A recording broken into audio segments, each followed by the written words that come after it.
नमस्कार, आप देख रहे हैं प्रभा साक्षी और मैं हूं आपके साथ रेणु तिवारी। हमारा खास कार्यक्रम है सजना है मुझे, जिसमें आज हम बात करेंगे लेज़र हेयर रिमूवल ट्रीटमेंट के बारे में।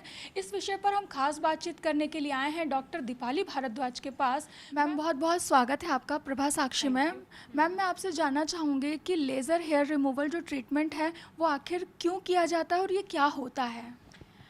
देखिए, लेज़र हेयर रिमूवल, लेज़र शब्द का मतलब है light amplification stimulated emission of radiation. तो एक स्पेसिफिक तरह की लाइट जाएगी और शरीर के जो भी चीज़ आपको नहीं चाहिए, जो बीमारी आपको ठीक करनी है, उसको ठीक करेगी। ये बीमारी नहीं है, मगर बालों को निकालने की जो प्रक्रिया है वो 100 से ज़्यादा सालों से जा रही है। पहले महिलाएं वैक्सिंग करती थीं, घिसती थीं, बच्चों के बालों को बैंगन से घिसा जाता था, प्यूमिक स्टोन से घिसा जाता था। ये बहुत पुरानी प्रथा है और महिलाओं को बाल अपने शरीर पे नहीं पसंद। मगर जो नई प्रथा है वो 1990s से जो ट्रेंड आया है, जैसे जो अनिल कपूर जी की चेस्ट की जो लुक है कि बिल्कुल भालू से जो लोग थे पुरुष, वो भी आज चाहते हैं कि उनकी चेस्ट बिल्कुल क्लीन हो, सलमान खान जैसी हो। तो उस लुक के लिए पुरुषों ने भी लेज़र हेयर रिमूवल शुरू कर दिया है, not just in India, world over. ये एक ग्लोबल फैशन स्टेटमेंट बन चुकी है। Men with lesser hair is are looking more appealing. आदमियों को बाल अच्छे लगते हैं सिर्फ अपने आधे आर्म और आधे लेग पे, बाकी वो चाहते हैं कि उनके शरीर पे कहीं बाल ना हो।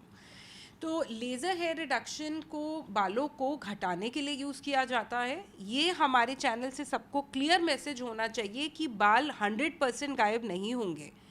जैसे वैक्सिंग में 100% बाल गायब नहीं होते, वैक्सिंग से चले जाते हैं, महीने बाद आ जाते हैं। लेज़र से बाल चले जाते हैं, उतने ही बाल आने में अगर अच्छा लेज़र हुआ है तो 10 से 12 साल लग सकते हैं, मगर फुली नहीं जाते।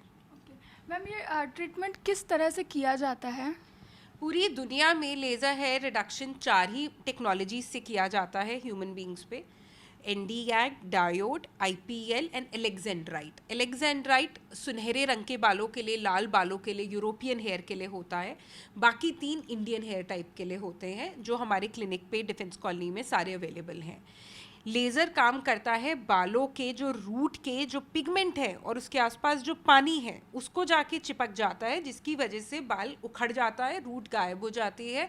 इसीलिए 10 साल बाद भी जितने बाल आपके आज हैं उतने नहीं आएंगे और बाल पतले रुई जैसे आएंगे, तो वो ज़्यादा दिखाई नहीं देते।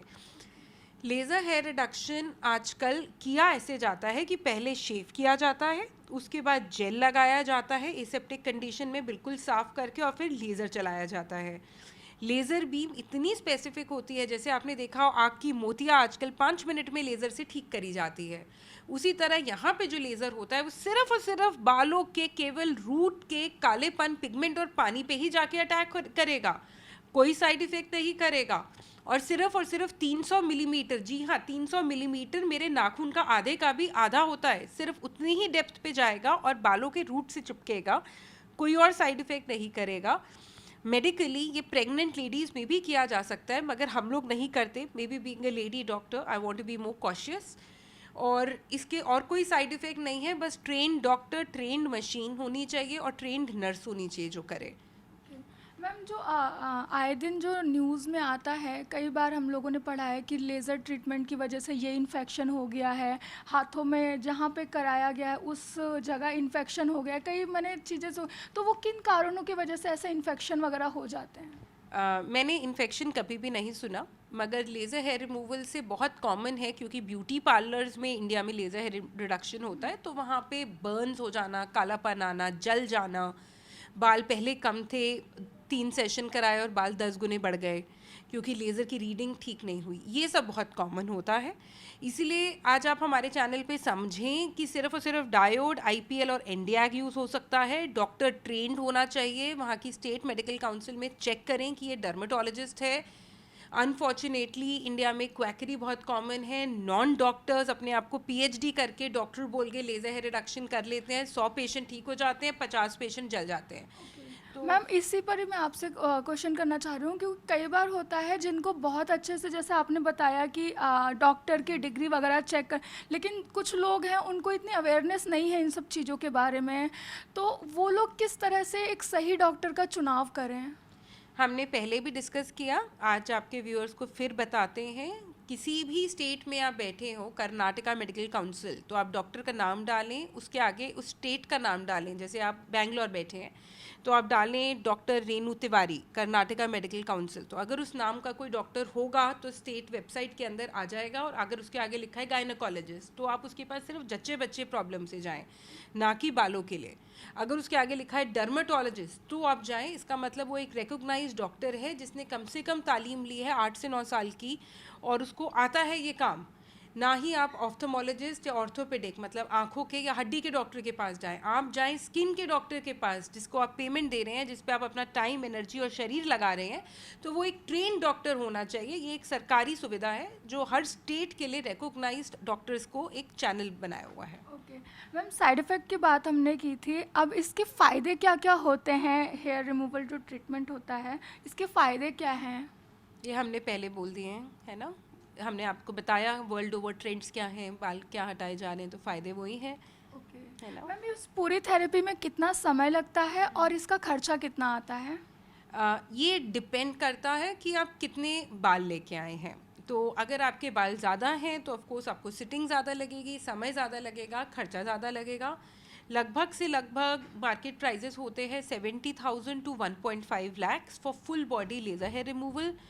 और जैसे आपने पूछा, तो हाँ, जैसे हमने शुरू में डिस्कस किया, लेज़र हेयर रिडक्शन से जो सबसे बड़ा फ़ायदा है कि बाल कम हो जाते हैं, एस्थेटिक लुक हो जाती है, अपीयरेंस बेटर हो जाती है। साथ साथ वहीं आपको पार्लर पे और बार बार आपको समय नहीं लगाना पड़ता वैक्सिंग पे। वैक्सिंग से आज की डेट में ब्यूटी पार्लर से इन्फेक्शन ज़्यादा होती हैं, लेज़र से बर्न ज़्यादा हो सकते हैं अगर डॉक्टर या मशीन ट्रेंड ना हो। मैम, आप डॉक्टर हैं, आपके अकॉर्डिंग मैं जानना चाहूँगी कि क्या ऐसी थेरेपी, ऐसे ट्रीटमेंट लेना शरीर के लिए फ़ायदेमंद है या फिर नुकसानदायक है? क्या अगर नॉर्मल इंसान फैशन के चलते इन सब चीज़ों को लेता है तो ये कितना लाभकारी हो सकता है? रेनू, ये बहुत ज़्यादा फ़ायदेमंद है, मगर सिर्फ तभी अगर ट्रेन डॉक्टर या ट्रेन मशीन हो। आप ब्यूटी पार्लर में अनट्रेन लोगों से जब वैक्सिंग कराते हैं और उसके हाथ पे अगर कोई इन्फेक्शन हो, आज की डेट में HIV हो, वॉट्स हो, हेपेटाइटिस हो, कुछ भी हो, तो वो आपको आ सकता है। तो पार्लर में ना जाके अगर आप एक अच्छे डॉक्टर से मशीन से कराएं, जैसे मैंने अपने लिए सारा लेज़र हेयर रिडक्शन कराया था, तब मैं डर्मेटोलॉजिस्ट भी नहीं थी, मुझे नहीं पता था मैं यही करूँगी। तो being a science student I was a believer of it, और मैंने अपने मेडिकल कॉलेज डेज में ही कर लिया था, क्योंकि ये इंडिया में करीब 2000-2001 में आ गया था।